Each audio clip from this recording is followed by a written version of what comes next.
Hello friends, my name is Bharti Jain and I am PGT Mathematics in ACS number 4 out of the. See friends, in my previous video we have discussed about how to expand determinants. But we have seen one thing, that it is easy to expand any determinant about that row or column which contains maximum number of zeros. But sometimes you will find that there is no zero in that determinant. So how you will expand then that determinant? So in order to make that expansion easier, we will try to get zeros in any row or column. But this is not possible without using the properties of determinant. So today we will see how to use these properties to make it easier. So now let us come to the point. Let us see different properties of determinant. So first property, let us see that according to this property 1, according to the property 1, if we interchange the rows and columns of a determinant, then the value of determinant remains unchanged. It means if all the rows of columns becomes columns and columns becomes rows, then the value of determinant will remain unchanged. See how? Now let us take an example. If A is equal to 1, 2, 3 and 4. Now let us find the value of this determinant. So determinant of A is equal to 4 minus 1 into 4 minus 3 into 2, that is 6. So it is equal to minus 2. Now if we interchange all the rows to columns and all the columns to rows, then you will find that the value of determinant remains unchanged. See how? Now let us change all the rows to columns and also all the columns to rows. Okay? So now this is equal to what? Now row 1 will become column 1 and row 2 will become column 2.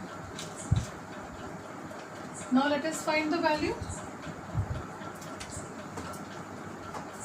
So it is equal to, again, 1 into 4 minus 2 into 3. So it is again equal to minus 2. So you will find here that here we have interchanged the rows and columns of this determinant, but the value remains same. Okay, so is it clear how to use this first property, that the value of determinant remains unchanged if we interchange the rows and columns of that determinant. Okay, now come to property 2. So property 2 is what? According to property 2, if we interchange any two rows or columns of a determinant, then the sign of determinant changes. There will not be any change in the value, but only the sign of determinant will change. Now see how. Let us take the same determinant. So here you can see that the value of this determinant is minus 2 that we have already calculated. Now let us interchange R1 and R2. Okay, so now what will happen? So it is equal to what? 3, 4 and 1. Okay, so it is equal to 3 into 2, 6 minus 1 into 4, that is 4, and it is equal to 2. So here you will find that the sign of determinant changes if we interchange its any two rows or any two columns. Okay, is it clear? Now come to property 3.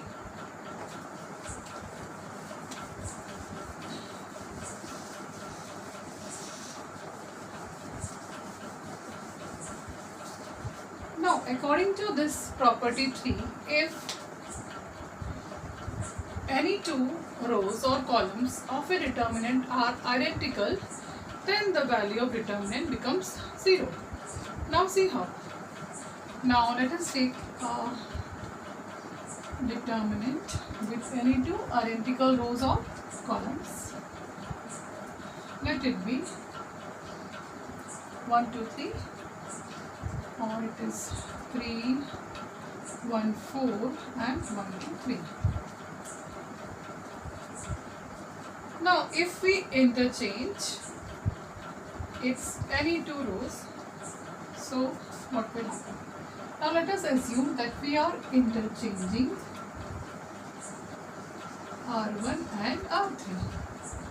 Here R1 and R3 are identical. So let us interchange R1 and R3. So what will happen? It will be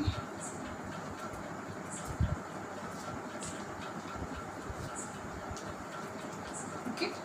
But we have seen in our previous property that if we interchange any two rows or columns of a determinant, then the sign of determinant changes. So there will be change in the sign. But what you will observe, that this is actually same as this determinant. So you can write it as A. Okay. So this A is actually equal to minus A. Okay. So you have what? So actually this is determinant, so you can write it as determinant. So it will be what? Twice of determinant of A is equal to 0, or determinant of A is equal to 0. Okay, so you have seen that using the previous property we can show that if any two rows or columns of a determinant are identical, then its value becomes 0. See, you can also see this by solving this determinant, by expanding it. So let us expand it. Now if we expand it about R1, so expanding about R1, you will observe that it is equal to 1 into 3 minus 8, then minus 2 into 9 minus 4 plus 3 into 6 minus 1, and that is equal to what? Minus 5, then minus 2 into 5 means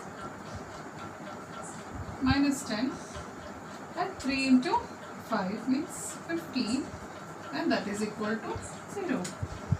So this shows that our property is true. So if any two rows or columns of a determinant are identical, you can directly use this property and write its value equal to 0. Okay, so now come to the next property.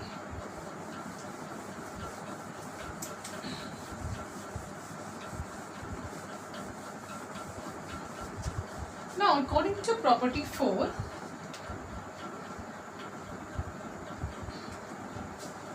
if any row or column of a determinant is multiplied by a constant k, then the value of determinant gets multiplied by this k. Let us see how. Let us take determinant A equal to A1, B1, C1, A2, B2, C2, and A3, B3, C3. Okay. Now if any row or column of this determinant gets multiplied by k, now let us multiply its first row by k. So you will get what? It is equal to KA1, KA2, KA3, then B1, B2, B3, C1, C2, C3. So now if you will expand this determinant, what you will find, it is equal to KA1 into B2 C3 minus C2 B3 minus KA2 into B1 C3 minus C1 B3, and finally KA2 KA3 into B1 C2 minus C1 B2. And actually you will find that if you take out common here K, then you will get what? It is equal to A1 into B2 C3 minus C2 B3, and minus A2 into B1 C3 minus C1 B3, then plus A3 into B1 C2 minus C1 B2, and it is equal to what? K of the determinant of A, that is K times determinant of A. Okay, so from this you can see that if any row or column of a determinant is multiplied by K, then the value of determinant also gets multiplied by K. Now come to the next property, that is property 5.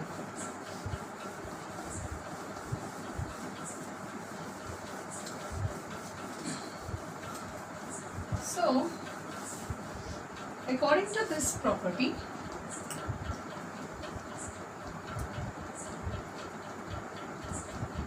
if any row or column of a determinant is expressed as the sum of two or more terms, then this determinant can be expressed as the sum of two determinants. See,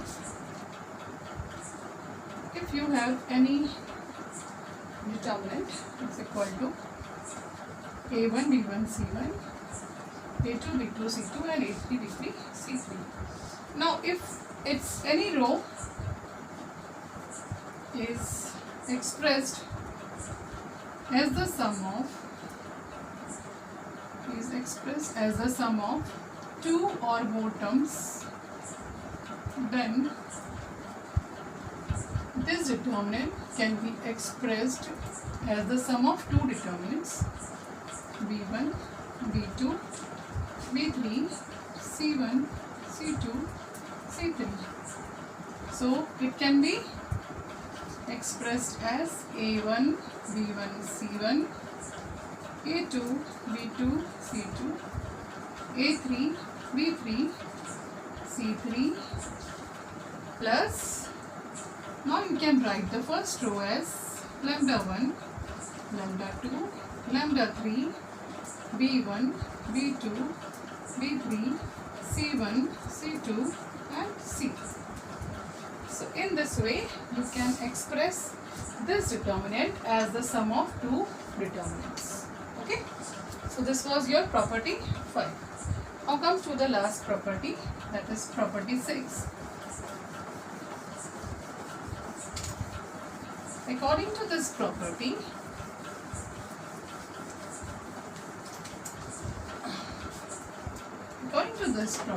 if we add any row or column, if we add all the terms of any row or column equal multiples of the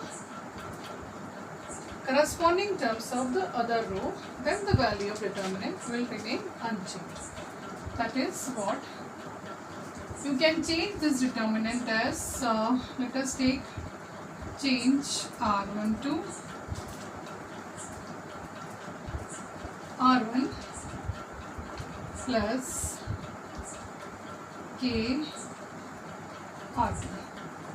Okay, so now you can write this as R1 is A1 plus KB1, then A2 plus KB2, then A3 plus KB3, then B1, B2, B3, C1, C2, C3. Now you can see that the value of this determinant will remain unchanged. Now using the previous property, you can expand it like this: A1, B1, C1, A2, B2, C2, A3, B3, C3 plus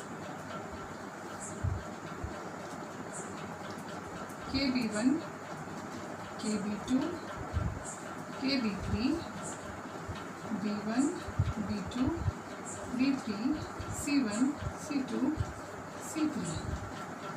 But you will find here that these two rows are actually identical.